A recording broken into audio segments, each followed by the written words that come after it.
Besar dan ajaiblah karyamu Tuhan. Karena Kau Allah yang layak disembah, layak kudus. Terima kasih Tuhan.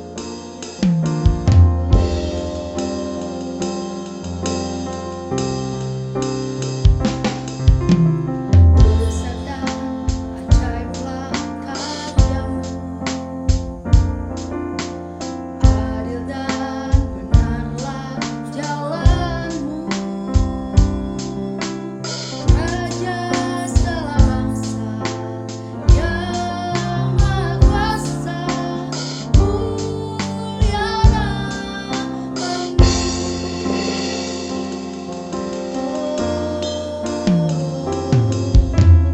Besar dan ajaiblah karyamu, adil dan benarlah jalanmu. Raja segala bangsa yang Maha Kuasa, mulia namamu.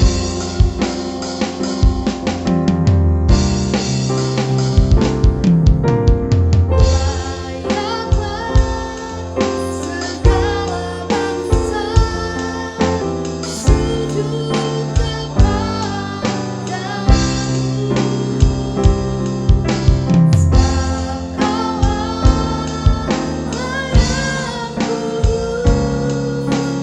Allah yang kudus, layak disembah.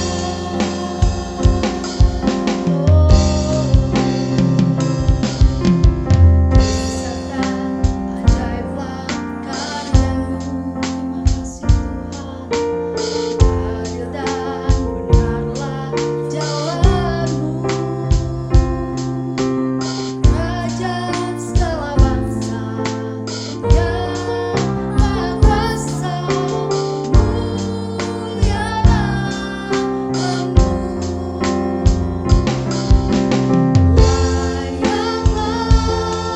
segala bangsa sujud kepadamu, sebab Kau Allah yang kudus,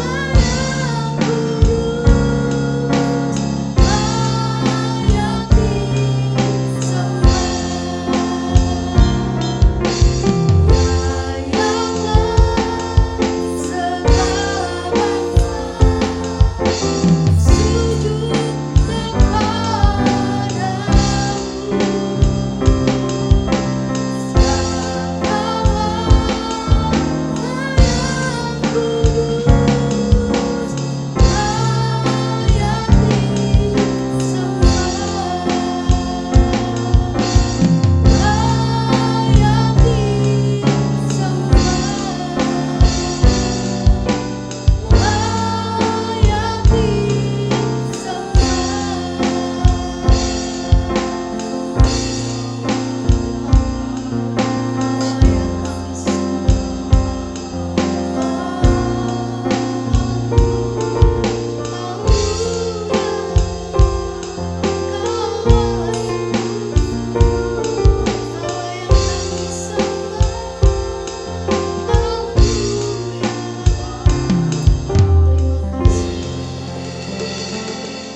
Shalom, Bapak Ibu Saudara yang kekasih di dalam Tuhan.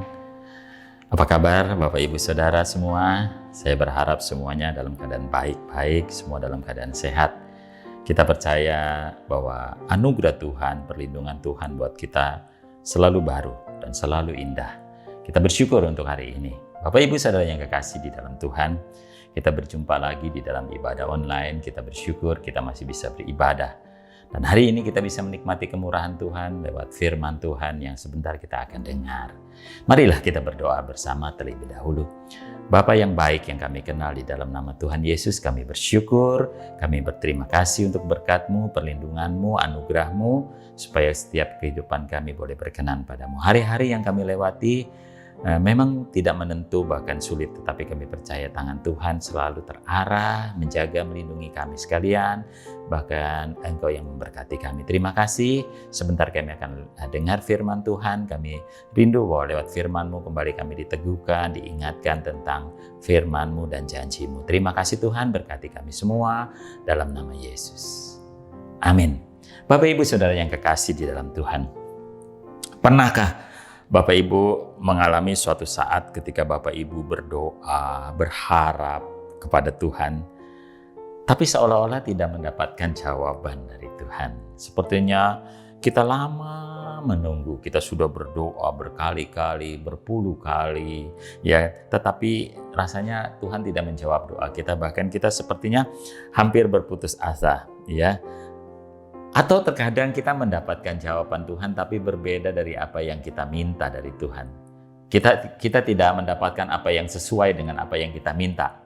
Bahkan lebih parah lagi, kadang kita berdoa tapi kita tidak mendapat jawaban yang sesuai dengan kehendak kita, bahkan merugi, atau ketika kita berdoa buat yang sakit yang kita kasihi tetapi justru meninggal ketika kita berdoa. Kadang-kadang kita mendapat jawaban daripada doa kita dan berbeda dengan apa yang kita harapkan. Nah, pertanyaannya, bagaimana reaksi kita ketika kita berdoa, kita berharap kepada Tuhan tetapi kita tidak mendapatkan apa yang kita rindukan atau ingini? Bapak Ibu Saudara yang kekasih di dalam Tuhan, kita bisa belajar dari satu cerita firman Tuhan yang terdapat dalam Injil Markus dari pasal ke-5 ayat 21 sampai ayat 43. Di situ ada dua cerita tentang iman dan pengharapan. Yang pertama adalah seorang imam rumah ibadat, yang kedua adalah seorang perempuan yang sakit pendarahan. Nah, ini sesuatu yang kita bisa pelajari pada hari ini. Nah, Bapak Ibu Saudara yang kekasih di dalam Tuhan, mari sebelumnya kita akan membacakan firman Tuhan dalam Markus pasal 5 ayat 21 sampai 43 ini. Memang agak panjang tapi kita akan coba sama-sama baca. Sesudah Yesus menyeberang lagi dengan perahu, orang banyak berbondong-bondong datang lalu mengurumuni Dia, sedang Ia berada di tepi danau. Datanglah seorang kepala rumah ibadah yang bernama Yairus. Ketika ia melihat Yesus, tersungkurlah ia di depan kakinya dan memohon dengan sangat kepadanya, "Anakku perempuan sedang sakit, hampir mati. Datanglah kiranya dan letakkanlah tanganmu atasnya supaya ia selamat dan tetap hidup." Lalu pergilah Yesus dengan orang itu. Orang banyak berbondong-bondong mengikuti dia dan berdesak-desakan di dekatnya. Ada di situ seorang perempuan yang sudah 12 tahun lamanya menderita pendarahan. Ia telah berulang-ulang diobati oleh berbagai tabib, sehingga telah dihabiskan semua yang ada padanya. Namun sama sekali tidak ada faedahnya, malah sebaiknya keadaannya semakin memburuk. Dia sudah mendengar berita-berita tentang Yesus, maka di tengah-tengah orang banyak itu ia mendekati Yesus dari belakang dan menjamah jubahnya. Sebab katanya, "Asal ku jamah saja jubahnya, aku akan sembuh." Seketika itu juga berhentilah pendarahannya dan dia merasa bahwa badannya sudah sembuh dari penyakitnya. Pada ketika itu juga Yesus mengetahui bahwa ada tenaga yang keluar dari dirinya. Lalu ia berpaling di tengah orang banyak dan bertanya, "Siapa yang menjamah jubahku?" Murid-muridnya menjawab, "Engkau melihat bagaimana orang ini berdesak-desakan dekatmu dan engkau bertanya, siapa yang menjamah aku?" Lalu ia memandang sekeliling untuk melihat siapa yang telah melakukan itu. Perempuan itu menjadi takut dan gemetar ketika mengetahui apa yang telah terjadi atas dirinya, tampil dan tersungkur di depan Yesus dan dengan tulus memberitahukan segala sesuatu kepadanya. Maka katanya kepada perempuan itu, "Hai anakku, imanmu telah menyelamatkan engkau. Pergilah dengan selamat dan sembuhlah dari penyakitmu." Ketika Yesus masih berbicara, datanglah orang dari keluarga kepala rumah ibadat itu dan berkata, "Anakmu sudah mati. Apa perlunya lagi engkau menyusah-nyusahkan guru?" Tapi Yesus tidak menghiraukan perkataan mereka dan berkata kepada kepala rumah ibadat, "Jangan takut, percaya saja." Lalu Yesus tidak membolehkan seorang pun ikut serta, kecuali Petrus, Yakobus, dan Yohanes, saudara Yakobus. Mereka tiba di rumah kepala rumah ibadat, dan di sana dilihatnya orang-orang ribut menangis meratap dengan suara nyaring. Sudah ia masuk, ia berkata pada orang-orang itu, "Mengapa kamu ribut dan menangis? Anak ini tidak mati, tetapi tidur." Tapi mereka mentertawakan dia, maka diusirnya semua orang itu, lalu dibawanya ayah dan ibu anak itu, dan mereka yang bersama-sama dengan dia masuk ke kamar anak itu. Lalu dipegangnya tangan anak itu, katanya, "Talita kum," yang berarti, "Hai anak, aku berkata kepadamu, bangunlah." Seketika itu juga anak itu bangkit berdiri dan berjalan, sebab umurnya sudah 12 tahun. Semua orang yang hadir sangat takjub. Dengan sangat ia berpesan kepada mereka supaya jangan seorang pun mengetahui hal itu. Lalu ia menyuruh mereka memberi anak itu makan. Bapak, Ibu, Saudara yang kekasih di dalam Tuhan, kita bisa belajar dari cerita tentang anak dari seorang imam yang sakit parah dan hampir meninggal, juga cerita dari seorang perempuan yang sudah 12 tahun sakit pendarahan. Nah, apa yang mereka lakukan sehingga mereka mendapatkan mujizat, kesembuhan yang luar biasa dari Tuhan? Kita bisa belajar dari ayat ini. Yang pertama adalah kita harus belajar mendengar. Ayat 27 dikatakan di situ, dia sudah mendengar berita-berita tentang Yesus. Maka di tengah-tengah orang banyak itu ia mendekati Yesus dari belakang dan menjamah jubahnya. Perempuan ini mendengar siapa tentang Tuhan Yesus. Ia juga percaya. Imam rumah sembahyang juga pernah mendengar tentang siapa Yesus Kristus itu. Dua-dua orang ini pernah mendengar siapa tentang Yesus itu. Ini suatu yang luar biasa, saudaraku. Mendengar itu sangat penting dalam kehidupan kita, dalam kehidupan keseharian kita ataupun kehidupan kerohanian kita. Saya kira Tuhan akan memberikan kepada kita dua telinga itu bukan hanya sekedar sebagai hiasan atau aksesoris atau untuk pantas-pantas, tapi ada maksud Tuhan yang luar biasa. Ya, saya percaya bahwa Tuhan ingin membuat setiap kita mendengar lebih banyak daripada berkata-kata.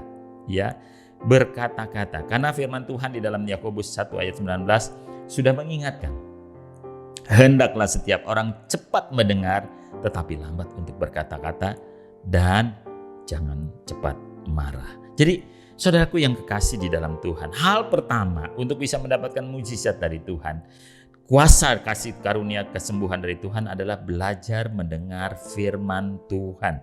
Belajar mendengar perkataan-perkataan Tuhan. Makanya saya menganjurkan Bapak, Ibu, Saudara kalau membaca Alkitab itu keluar omongannya, keluar kata-katanya, keluar suaranya. Tidak hanya di dalam hati, supaya telinga kita mendengar apa yang kita baca. Dan itu akan menimbulkan suatu yang luar biasa. Dalam Roma 10 ayat 17 dikatakan, iman timbul dari mendengar perkataan firman Tuhan. Bapak, Ibu, Saudara, saya kembali lagi mengingatkan atau menganjurkan kalau membaca Alkitab, bacalah dengan suara yang keluar dari mulut kita. Jangan hanya di dalam hati. Supaya telinga kita mendengar dan terbiasa mendengar firman Tuhan. Tidak terbiasa mendengar hal-hal yang bukan daripada Tuhan. Nah, itulah sebabnya. Karena kita seringkali diingatkan oleh Tuhan untuk bisa mendengar. Mendengar itu memang tidak mudah, saudara. Kita mungkin manusia yang lebih cepat lebih cepat untuk bertindak, mengambil keputusan, ya, ketika kita mendengar baru sebentar. Padahal Tuhan inginkan kita semua mendengar dengan benar. Kalau hidup itu diumpamakan seperti sebuah medan perang, saudaraku, seorang prajurit harus betul-betul memasang telinganya untuk mendengar perintah atau aba-aba daripada komandannya. Kalau enggak, ada kemungkinan dia akan tertembak dan dia akan mengalami hal-hal yang tidak berkenan. Karena itu, saudaraku, hal pertama untuk bisa mendapatkan mujizat dari Tuhan, belajarlah mendengar.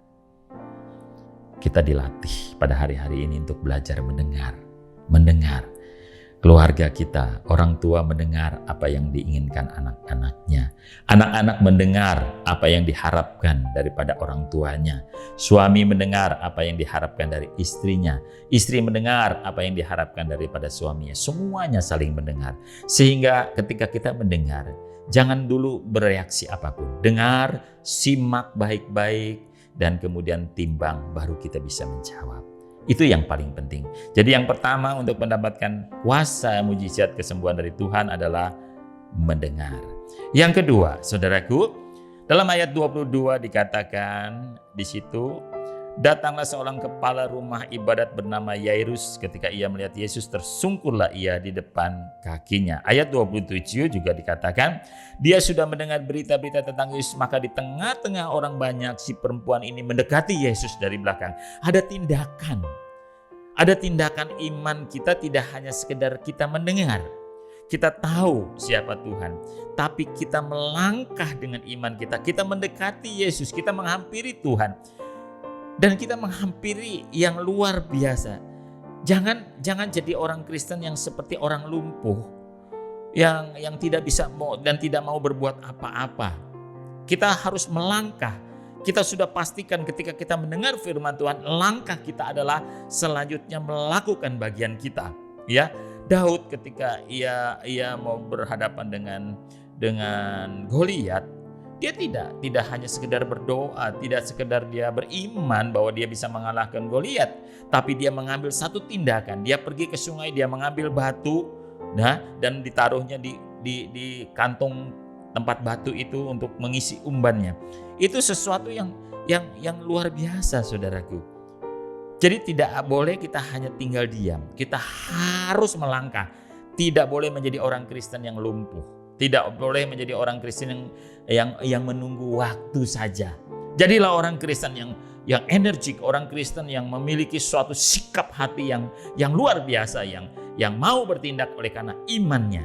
Ya, itulah yang Tuhan kehendaki. Ada langkah kita, ada bagian Tuhan, ada bagian kita. Nah, saudaraku, firman Tuhan juga mengatakan dalam Matius 11 ayat 28, marilah kepadaku semua yang letih lesu dan berbeban berat, aku akan memberi kelegaan kepadaku. Marilah, kata-kata marilah itu berarti kita yang menghampiri Tuhan, kita yang datang kepada Tuhan, kita yang menghampiri Dia. Kemudian ketika Dia berkata, hai engkau yang letih lesu dan berbeban berat, aku akan memberi kelegaan kepadamu.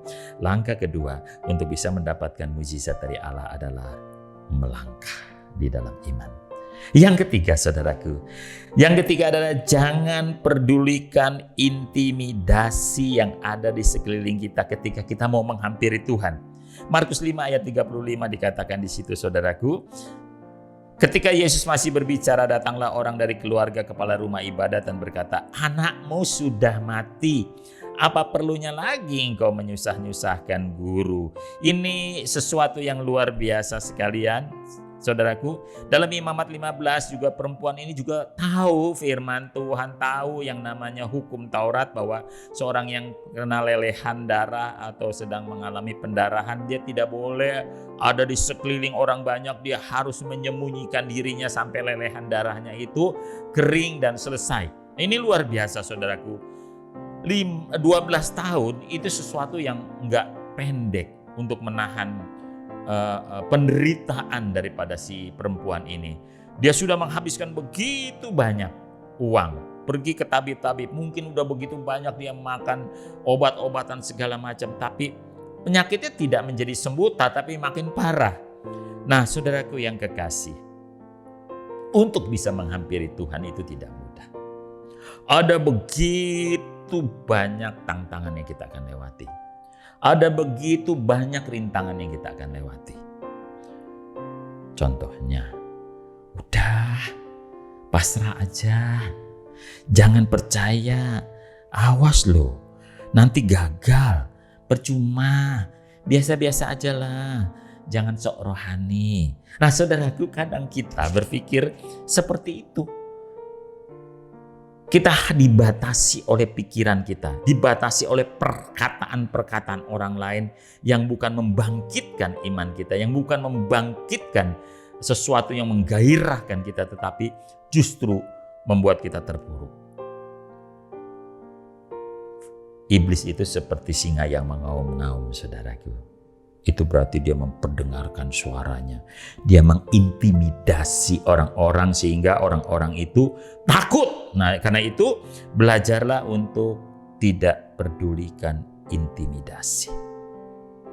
Saya teringat tentang cerita anak toke, saudaraku. Jadi ada perlombaan anak-anak muda toke untuk bisa mendapatkan pasangan hidupnya, diadakan perlombaan, ya.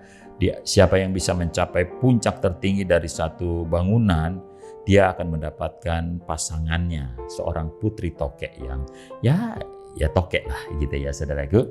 Nah, perlombaan dimulai. Semua berlomba, anak-anak muda yang akan memperebutkan putri tokek ini semua naik ke tembok, persiapan semua. Ketika semua dimulai, semua merambat.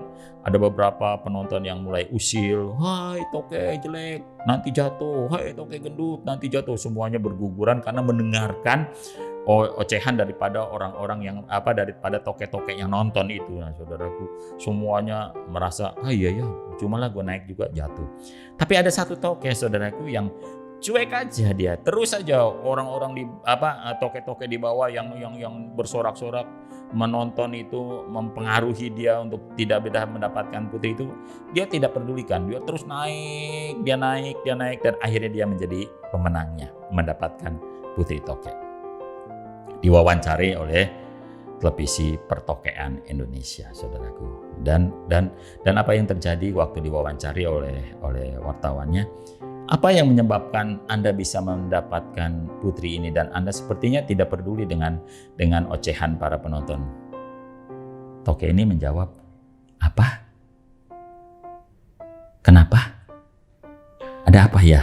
Nah, ternyata baru diketahui bahwa anak muda tokek ini adalah tuli atau budek. Nah, saudaraku, kadang-kadang kita juga perlu kali ya memperbudek maneh cik cara orang Sunda mah, untuk intimidasi yang tidak membangun kita, yang justru menjatuhkan iman kita. Kita hanya melihat Yesus yang ada di hadapan kita. Yesus yang mendengar doa kita. Yesus yang sedang menunggu kita. Yesus yang sedang membuka tangannya untuk menyambut kita. Jadi belajarlah untuk selalu bisa menikmati kasih Tuhan.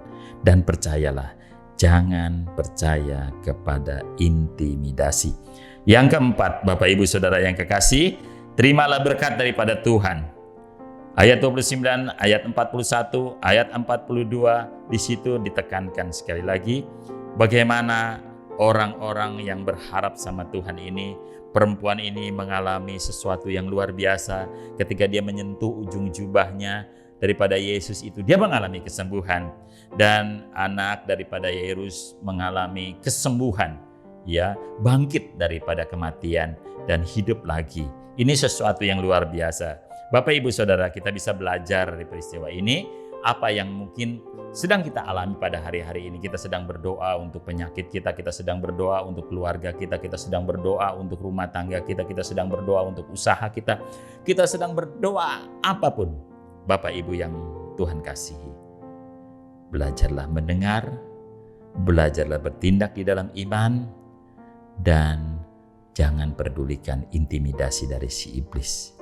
Kita akan siap menjadi orang yang lebih daripada pemenang ketika kita semua belajar untuk hanya memandang kepada Yesus, memandang kepada Juru Selamat kita, memandang kepada Tuhan yang Maha Kuasa.